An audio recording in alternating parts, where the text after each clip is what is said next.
Hello everyone, welcome to my YouTube channel Expand Nursing Knowledge and today our topic is Parkinson's disease. So आज हम Parkinson's disease को detail में discuss करने वाले हैं. So सबसे पहले हम पढ़ेंगे इसकी definition. So this is a disease mainly affects movement, classified as a progressive neurodegenerative disorder. So ये एक डिसीज़ है जिसमें क्या होता है कि जो मूवमेंट है, बॉडी मूवमेंट्स होती हैं, वो अफेक्ट होता है, जिसे हम क्लासीफाई कर सकते हैं as a progressive neuro degenerative disorder. Means कि ये प्रोग्रेसिव न्यूरो डिसऑर्डर है. मीन्स कि क्या होता है कि ये धीरे धीरे डेवलप होती है, सडनली नहीं होती. तो जैसे जैसे इसमें जो न्यूरॉन्स होते हैं वो उनकी फंक्शनिंग नहीं हो पाती, तो ये डिसऑर्डर और ज़्यादा वर्स होते जाता है. Loss of dopamine producing neurons specifically in a part of the brain known as substantia nigra leads to this disorder.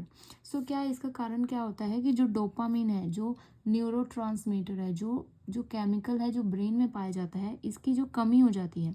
इसकी कमी क्यों होती है? क्योंकि जो न्यूरॉन्स होते हैं जो इसको प्रोड्यूस करते हैं, उनकी जो specific area of the brain है, जो है सबस्टेंशिया नाइग्रा, वहाँ पे इसकी जो प्रेजेंस है वो बहुत ज़्यादा कम हो जाती है न्यूरॉन्स की, जो डोपामिन प्रोड्यूस करते हैं. जिससे क्या होता है कि अल्टीमेटली जो डोपामिन होता है ब्रेन की जो उसमें है सर्कुलेट कम होने लगता है, जिससे क्या होता है कि ये पार्किंसंस डिसीज़ होता है. So, as dopamine has an important role in sending signals to a part of brain that controls movement and coordination, so both motor and non-motor functions get affected in Parkinson's disease. So, इसमें क्या होता है कि जैसे कि हमने पहले पढ़ा कि डोपामिन का जो लेवल है वो कम हो जाता है ब्रेन में, जो केमिकल है ये कम हो जाता है, जिससे क्या होता है कि जो सिग्नल्स जो पहुंचती हैं ब्रेन तक, to the part of the brain that controls movement and coordination. So brain का जो पार्ट मूवमेंट और कोऑर्डिनेशन को कंट्रोल करता है, तो वहाँ तक जो सिग्नल जाता है उस मूवमेंट और कोऑर्डिनेशन को ऑपरेट करने के लिए, वो डोपामिन उसमें हेल्प करता है.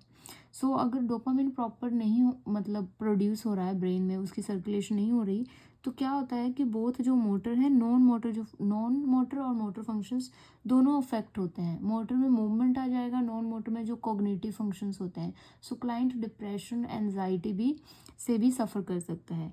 सो ये क्या होता है कि get affected in Parkinson's disease. जो पार्किंसंस डिसीज डिसऑर्डर है उसमें जो क्लाइंट है वो उसकी बॉडी मूवमेंट्स में भी प्रॉब्लम होगी और उसकी जो कॉग्निटिव फंक्शंस होगी वो भी अफेक्ट हो जाएंगे अल्टीमेटली. सो नेक्स्ट हम यहाँ पे पढ़ रहे हैं इसकी असेसमेंट फाइंडिंग. मीन्स इसके साइन एंड सिम्टम्स कौन कौन से हो सकते हैं पार्किंसंस डिसऑर्डर के. फर्स्ट है ब्रेडिकाइनेजिया. ब्रेडिकाइनेजिया क्या होता है? An abnormal slowness of movement and sluggishness of physical and mental response. तो इसमें क्या होता है कि जो मूवमेंट्स होती हैं इसकी एबनॉर्मली स्लोनेस हो जाएगी, बहुत की जो क्लाइंट है बहुत धीरे धीरे मूवमेंट करेगा, और sluggishness of physical and mental response. Means की जो उसकी फिजिकल रिस्पॉन्स होंगी और मेंटल रिस्पॉन्सेज होंगी वो बहुत ही स्लो होंगी. मीन्स की स्लगीनेस होंगी, मीन्स की ऐसा रिस्पॉन्स करेगा क्लाइंट जैसे कि वो क्लाइंट बहुत ज़्यादा थका हुआ है. नेक्स्ट है एकाइनेजिया. एकाइनेजिया क्या होता है कि एब्सेंस ऑफ मूवमेंट. तो एक तो होता है ब्रेडिकाइनेजिया, स्लोली मूवमेंट करेगा जो क्लाइंट है, और एकाइनेजिया मीन्स की एब्सेंस होगी मूवमेंट की, सडनली जो मसल्स होंगी वो रिजिड हो जाती हैं क्लाइंट में, तो वो प्रॉपर मूवमेंट एकदम से उसकी स्टॉप हो जाती है. सो नेक्स्ट है handwriting that slowly become smaller.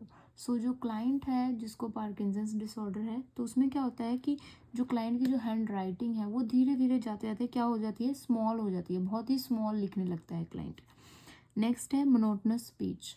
तो मोनोटोनस स्पीच जो है वो भी एक साइन है पार्किंसंस डिसऑर्डर वाले क्लाइंट्स में. तो इसमें क्या होता है कि जो उसकी क्लाइंट्स की स्पीच होगी बहुत ज़्यादा डल होगी. मीन्स की मोनोटोनस होगी, डल और स्लो होगी, क्योंकि मसल वीकनेस होगी है, मसल प्रॉपर जो है वो मूवमेंट नहीं कर रही है, माउथ की जो मसल्स हैं.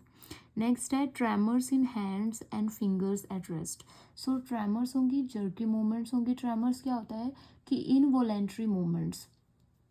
इनवॉलेंट्री मूवमेंट जो है क्लाइंट्स के कंट्रोल में नहीं होती, वो ऐसी मूवमेंट्स होंगी. तो जैसे कि इसमें for example pill rolling movements होंगी. मीन्स की पिल रोलिंग जो है, फिंगर्स जो है वो वैसे रोल करेगा जैसे कि पिल रोल कर रहा है, ऐसी मूवमेंट्स जो है क्लाइंट में होंगी प्रेजेंट. सो नेक्स्ट पॉइंट हमारा rigidity with jerky movements. Rigidity क्या हो जाता है कि इसमें स्टिफनेस हो जाती है मसल की, सडनली जो मूवमेंट है पेशेंट की वो स्टॉप हो जाएंगी बॉडी मूवमेंट्स, और जर्की मूवमेंट्स सडनली स्टॉप होगी, रिजिडिटी होगी और सडनली उसकी जर्की मूवमेंट्स होने लगेंगी। Next is blank facial expression that is mask like face. So blank facial expression होगी, फेस पे कोई भी एक्सप्रेशन नहीं होगी क्लाइंट के, और उसका फेस ऐसे होगा जैसे कोई मास्क पहने हुए है, तो मास्क लाइक फेस होगा।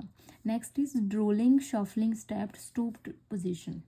सो इसमें क्या होगा कि ड्रोलिंग होगी, ड्रोलिंग मीन्स कि जो सलाइवा है माउथ में से वो निकलेगा क्लाइंट के, सो वो होगा। शफलिंग स्टेप्स होंगी, स्टेप्स मीन्स कि आगे पीछे मतलब कि ऐसे वो जो मूवमेंट्स उसकी होंगी शफल होंगी स्टेप्स। स्टूप्ड पोजीशन, सडनली वो स्टूप हो जाएगा मीन्स कि सडनली रिजिड पोजीशन हो जाएगी, तो ये जो साइन है क्लाइंट में इसमें देखने को मिलता है।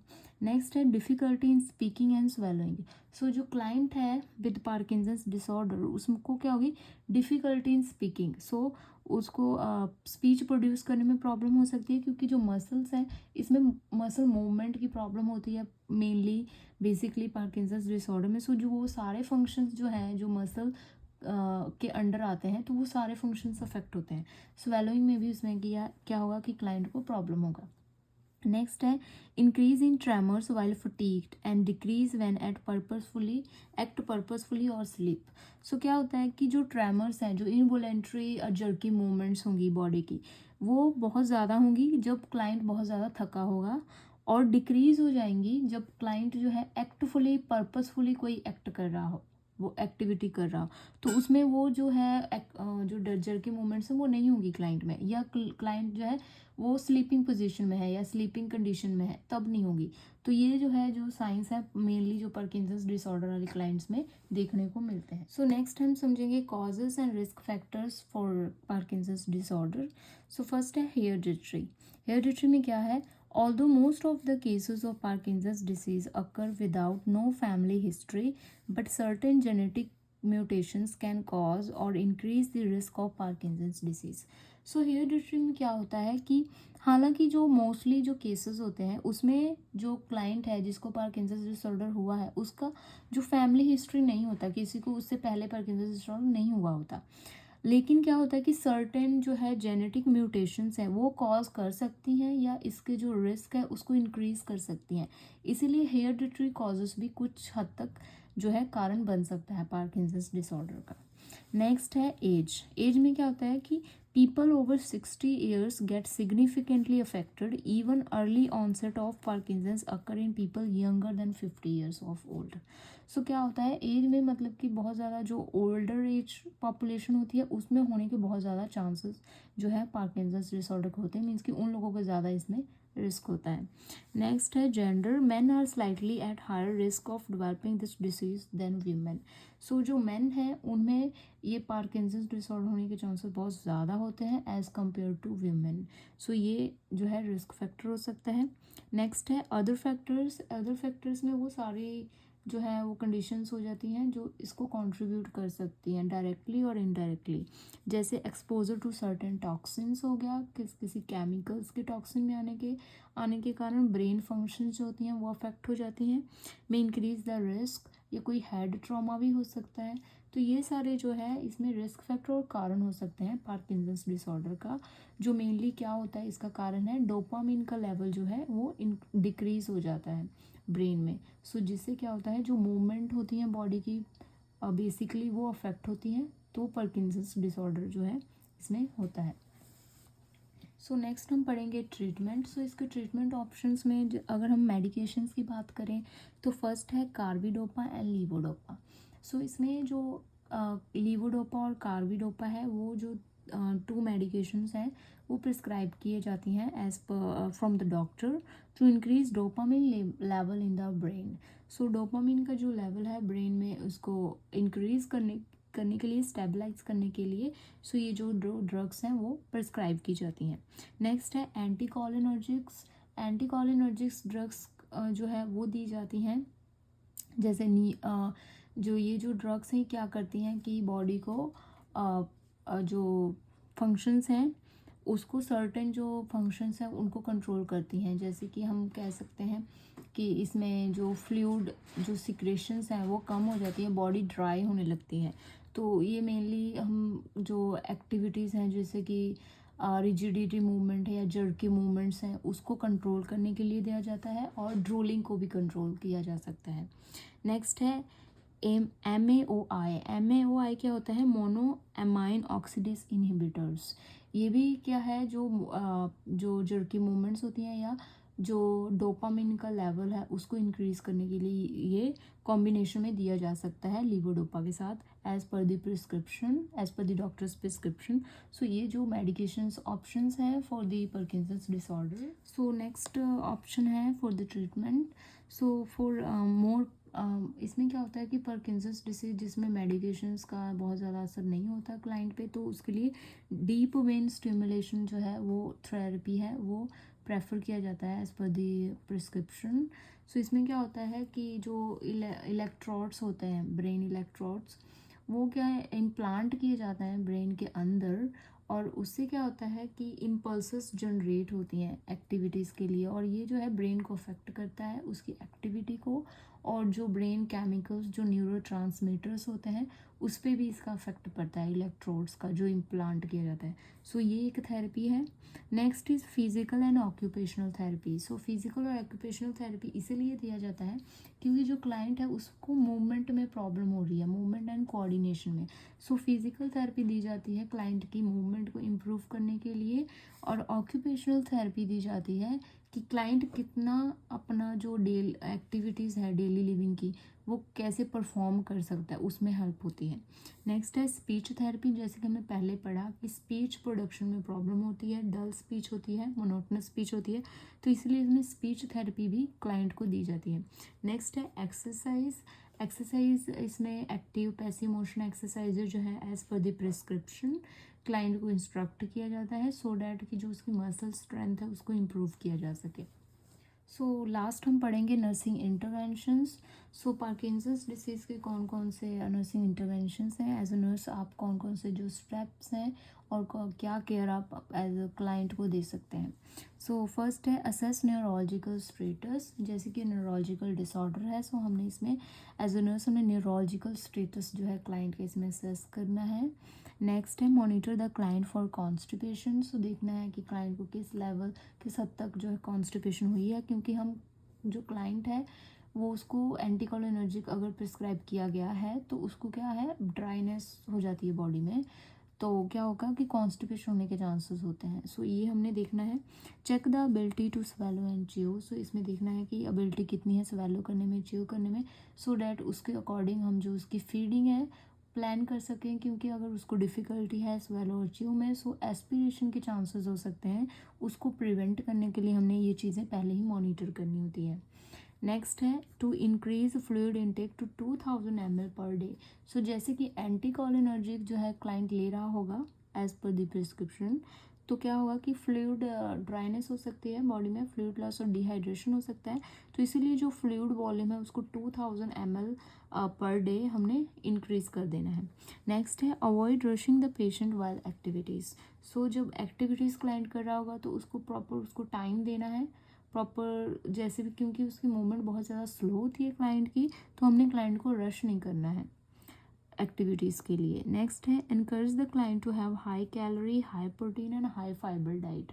सो ये जो डाइट है जो क्लाइंट को इनकरेज करना है हाई कैलोरी, क्योंकि क्लाइंट बहुत फटीग हो जाता है, बहुत जल्दी फील करने लगता है, तो उसकी एनर्जी लेवल को इंक्रीज़ करने के लिए हाई प्रोटीन देना है, मसल स्ट्रेंथ को इम्प्रूव करने के लिए, और हाई फाइबर कॉन्स्टिपेशन को प्रिवेंट करने के लिए प्रिस्क्राइब किया जा सकता है।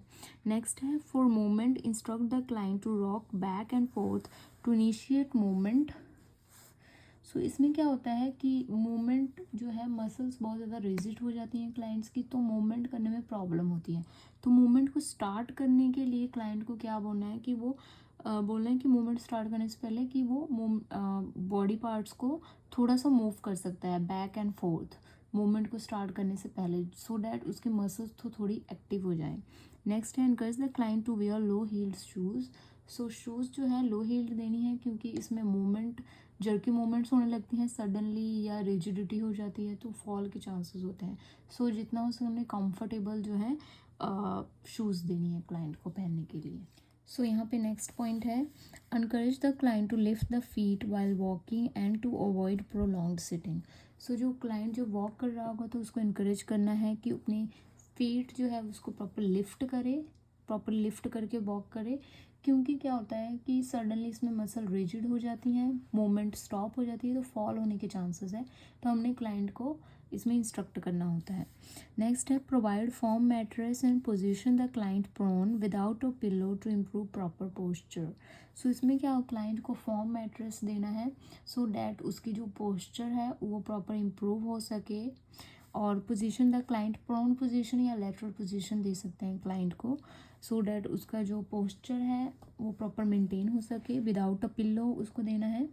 नेक्स्ट है पोजीशन, नेक्स्ट है to have proper posture, instruct the client to hold the hands behind the back to keep the spine and neck erect और स्ट्रेट। सो इसमें क्या करना है कि जब क्लाइंट स्टैंडिंग पोजीशन में है तो उसको क्लाइंट को बोलना है कि जो हैंड्स हैं तो उसको अपने बैक को सपोर्ट करना है with the hands, so that उसकी जो स्पाइन है वो स्ट्रेट हो और उसका जो पोस्चर है, स्ट्रेट पोस्चर है, वो इम्प्रूव हो सके। सो आज के लिए इतना ही। I hope you like this video. अगर आपको ये वीडियो अच्छी लगी हो तो प्लीज़ वीडियो को लाइक करें और शेयर करें और मेरे चैनल को सब्सक्राइब करें। Thank you for watching my video.